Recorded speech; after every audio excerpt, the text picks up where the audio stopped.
quebrantada me encuentro, Señor. Ayúdame hoy, yo quiero saber lo que debo hacer. Muestra el camino que debo seguir. Que Dios les bendiga, hermanos y hermanas. Hoy, les habla la pastora María Eugenia Porras y hoy quiero compartir con ustedes un tema que lo he titulado Causas por las que no recibimos la sanidad física. Hebreos 10:38 nos dice: mas el justo vivirá por fe, y si retrocediere no agradará a mi alma. En Hebreos 11:6 nos dice: pero sin fe es imposible agradar a Dios. Y ahí sigue. Y en Romanos 14:23, la parte B, y dice: y todo lo que no proviene de fe es pecado. La fe le complace a Dios y la recompensa. Dios galardona, premia la fe. Sabemos que la fe es la llave para vivir y caminar en el Espíritu. La definición más conocida de la fe no nos dice lo que es la fe realmente, sino lo que hará por nosotros. Es una definición funcional que está en Hebreos 11:1. Es pues la fe la certeza de lo que se espera, la convicción de lo que no se ve. Hermanos, ¿qué certeza? Es confianza. ¿Qué es convicción? Es convencimiento. Volvámoslo a leer. Es pues la fe la certeza, es decir, la confianza de lo que se espera. La convicción, es decir, el convencimiento de lo que no se ve. Fe es la habilidad dada por Dios al hombre para rebasar el ámbito natural. Es decir, es la habilidad que Dios le da al ser humano para movernos en lo sobrenatural. El Señor nos ha dotado del sexto sentido, la fe, para que podamos ver y oír el mundo espiritual y hacer la obra sobrenatural de Dios aquí en la tierra. Dios, cuando hizo al hombre, puso eternidad en él para que el hombre pudiera vivir en las dos dimensiones, es decir, en la dimensión natural y en la dimensión sobrenatural. Eclesiastés 3:11.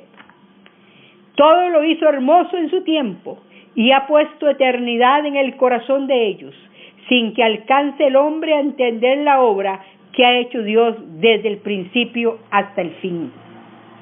Si Dios hubiera querido que el hombre solo viviera en el mundo natural, nunca le hubiera dado fe al hombre. Fe es esencialmente creer lo que Dios ha dicho en su palabra y confesar esa palabra, actuar sobre ello. En Romanos 10:17 dice la palabra así: así que la fe es por el oír y el oír por la palabra de Dios. La fe es lo que creemos, pero lo que creemos debe ir acompañado de la confesión de nuestra boca. La fe se desarrolla con el conocimiento de la palabra de Dios. La fe se desarrolla cuando usted ora, asiste a la iglesia y cuando usted empieza a experimentar la fidelidad de Dios en tu vida cristiana. El fundamento para nuestra fe es lo que Cristo hizo por nosotros en la cruz del Calvario, lo que Él logró en esa cruz. La fe te sostiene y si te mantienes en ella, podemos encontrar estabilidad en tiempos inestables como los que estamos viviendo con esta pandemia del COVID-19. La fe es la habilidad dada por Dios a todo creyente para creer lo que no es razonable. Si bien no negamos la existencia de circunstancias negativas, la fe mira lo positivo y nos da la certeza, es decir, la confianza y la convicción. El Espíritu Santo nos muestra en la palabra de Dios lo que Él ha provisto. Y nosotros por la fe extendemos la mano y la tomamos. Dice la palabra, ¿y cómo no nos dará también con Él todas las cosas? Vivimos por la fe, confiando en lo que Dios dice que somos y que tenemos en Cristo Jesús. Dice la palabra que usted y yo estamos completos en Él, en Cristo, y que Jesucristo es la cabeza de todo principado y de toda potestad. Dice la palabra que tenemos salud para nuestro cuerpo, provisión para todas nuestras necesidades materiales y que somos librados de la ley del pecado y de la muerte. Cuando recibimos la salvación de Dios en Jesucristo, recibimos una salvación completa, integral, y conforme continuamos en esa salvación, caminando por la fe, disfrutamos de todo lo bueno que Jesús logró para nosotros cuando en la cruz del Calvario dijo, consumado es. Juan 19:30. Sabemos que Dios está siempre comprometido con su palabra. En Mateo 4:4 Jesús dijo, no solo de pan vivirá el hombre, sino de toda palabra que sale de la boca de Dios. Y el profeta Jeremías, en Jeremías 1:12, dice la palabra así, me dijo Jehová, bien has visto, porque yo apresuro mi palabra para ponerla por obra. Es decir, Dios está deseando que tú abras tu boca y hables esa palabra, hables de las promesas, de lo que Dios ha hecho por ti, por mí, y que tú abras esa boca para Él apresurarla, para ponerla por obra, lo que Él ha dicho. La palabra de Dios es clara, mis hermanos. Dios no tiene enfermedad. La Escritura dice que Él es salud, que Él es vida y que es vida en abundancia. Dios es nuestro sanador, eso dice la palabra, el Dios Rafa, el médico. El profeta Jeremías dice que Dios, en Jeremías 33:6, que Dios nos traerá sanidad y medicina y que nos curará. Y el profeta Isaías dice que por las llagas de Jesús ya fuimos curados. Eso dice la palabra. Cuando Cristo murió, el velo se rasgó desde arriba hacia abajo y todo obstáculo o barrera del lado de Dios fue removido. En la vida de los creyentes hay aún muchos obstáculos, unos que los ha puesto Satanás y otros levantados por nosotros mismos. Y para ser efectivos tenemos que aprender a quitar esos obstáculos y esas obstrucciones en nuestro camino. Hoy vamos a ver algunos de esos obstáculos que están impidiendo que las personas reciban la sanidad. Los obstáculos son, número 1, la ignorancia. ¿Por qué? Porque nadie puede reclamar a Dios aquello que no sabe que Él puede dar.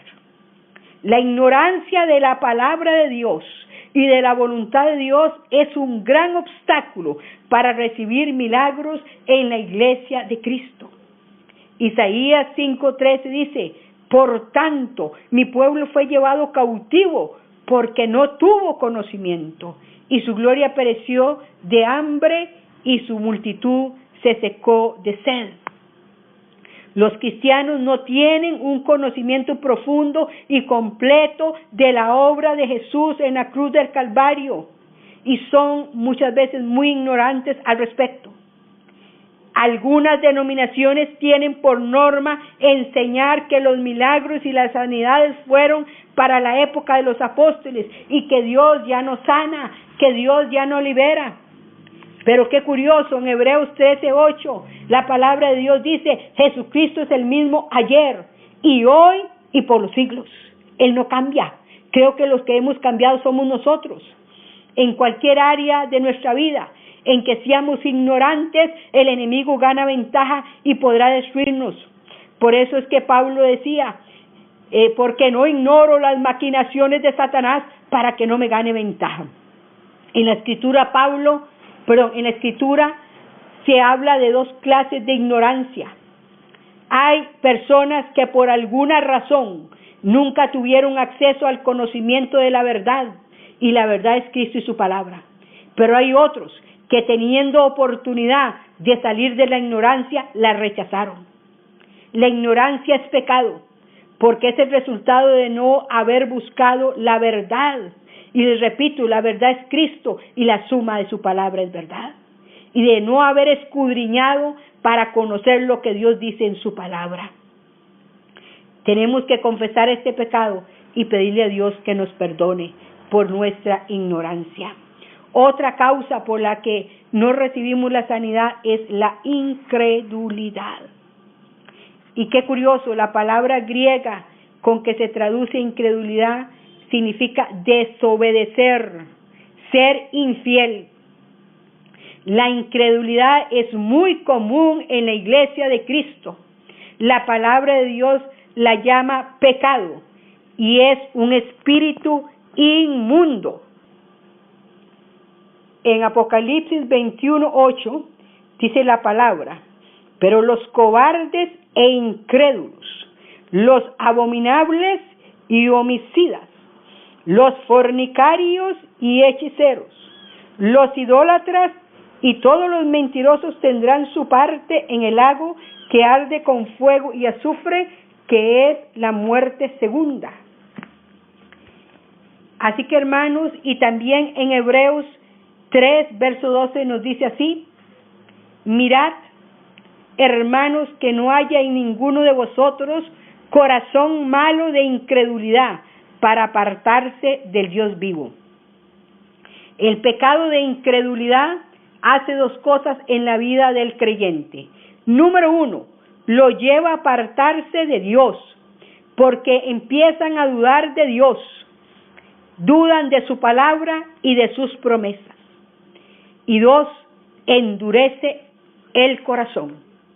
Antes que una persona endurezca su corazón, ya ha oído y visto muchas cosas que Dios le ha manifestado para que crea, como el pueblo de Israel en el desierto.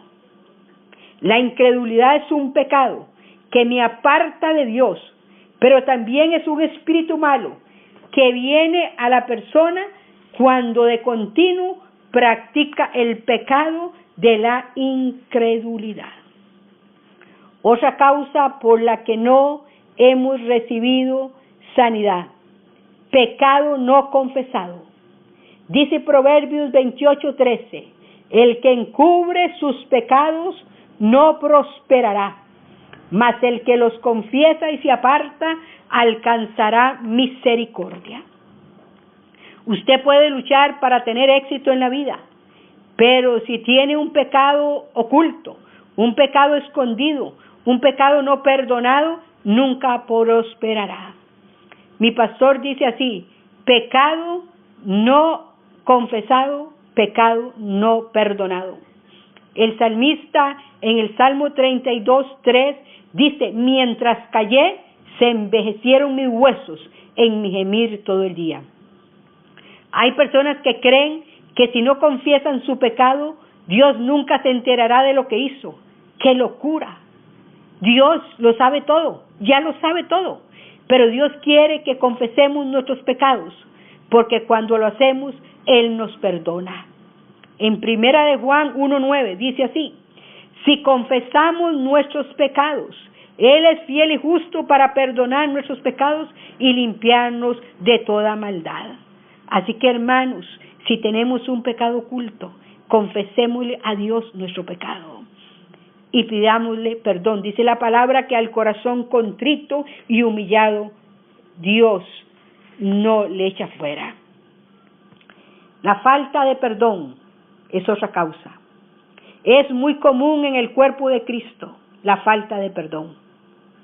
Un gran porcentaje del pueblo de Dios guarda rencor, vive con resentimientos y amargura con otras personas, o tiene cuentas pendientes por cobrar, y como consecuencia muchos han sido atacados con enfermedades, se encuentran débiles y otros han muerto. Marcos 11:25, en la palabra de Dios nos dice así: y cuando estéis orando, son palabras de Jesús, perdonad si tenéis algo contra alguno, para que también vuestro Padre que está en los cielos os perdone a vosotros vuestras ofensas. Cuando usted vive con resentimiento, cuando usted vive con amargura y falta de perdón en su corazón, levanta una gran barrera que impide que sus oraciones lleguen a Dios y puedan ser contestadas. Si quiere ser un canal limpio para que sus oraciones sean respondidas, primero debemos perdonar y luego orar. Es una decisión de tu corazón y un requisito para que Dios nos perdone y escuche nuestra oración. Usted me preguntará, ¿por qué tenemos que perdonar? Y yo quiero que leamos en Mateo 18, verso del 23 al 27. Vamos a leer la palabra en Mateo 18, pero vamos a leer del 23 al 35. Por lo cual el reino de los cielos es semejante a un rey que quiso hacer cuentas con sus siervos. Y comenzando a hacer cuentas, le fue presentado uno que le debía 10,000 talentos. A este, como no pudo pagar, ordenó su señor venderle y a su mujer e hijos, y todo lo que tenía, para que se le pagase la deuda. Entonces aquel siervo, postrado, le suplicaba diciendo: Señor, ten paciencia conmigo, y yo te lo pagaré todo. El señor de aquel siervo, movido a misericordia, le soltó y le perdonó la deuda. Pero saliendo aquel siervo halló a uno de sus consiervos, que le debía 100 denarios, y haciéndose de él, le ahogaba diciendo: Págame lo que me debes. Entonces su consiervo, postrándose a sus pies, le rogaba diciendo: Ten paciencia conmigo, y yo te lo pagaré todo. Mas él no quiso, sino que fue y le echó en la cárcel hasta que pagase la deuda. Viendo sus consiervos lo que pasaba, se entristecieron mucho y fueron y refirieron a su señor todo lo que había pasado. Entonces, llamándole su señor, le dijo: Siervo malvado, toda aquella deuda te perdoné porque me rogaste.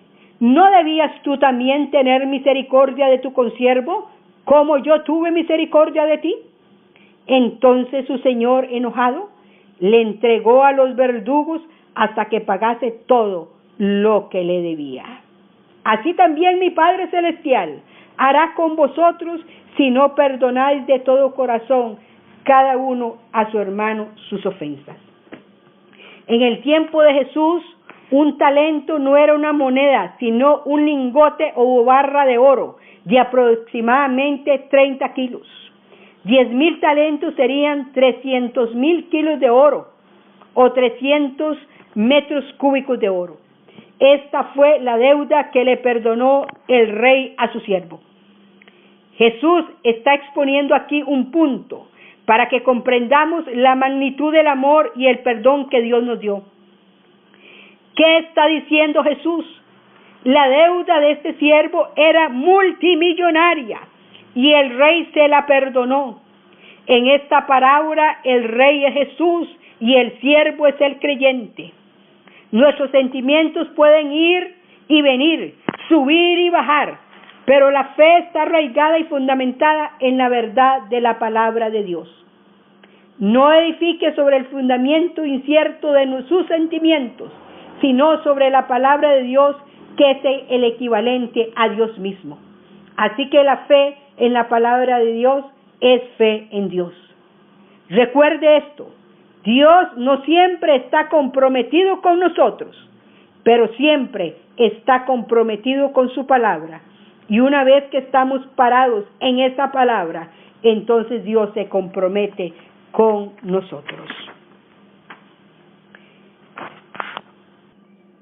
Hoy oro así diciendo: Padre Celestial, en el nombre de Jesucristo, vengo a ti y te pido, Dios, que aumentes nuestra fe. Señor, que destruyas en nosotros toda duda, toda incredulidad, todo razonamiento y argumento para que se levantan contra el conocimiento tuyo, para que podamos recibir los milagros que tú nos has prometido en tu palabra y para que pueda llevar a otros la fe que nos has impartido. Padre Celestial, en el nombre de Cristo te pido que el pueblo tuyo, que este pueblo reciba el poder para ser fructífero, para que podamos orar por los enfermos y que se sanen, para libertar al cautivo y para que des vista a los ciegos, para que abran los oídos se abran los oídos de los sordos.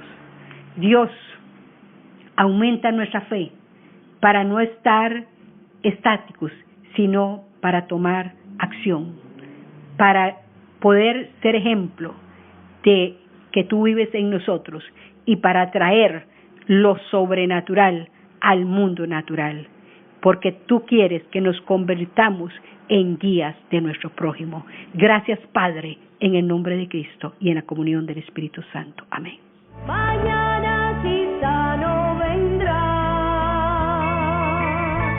Ayúdame hoy, yo quiero vivir un día a la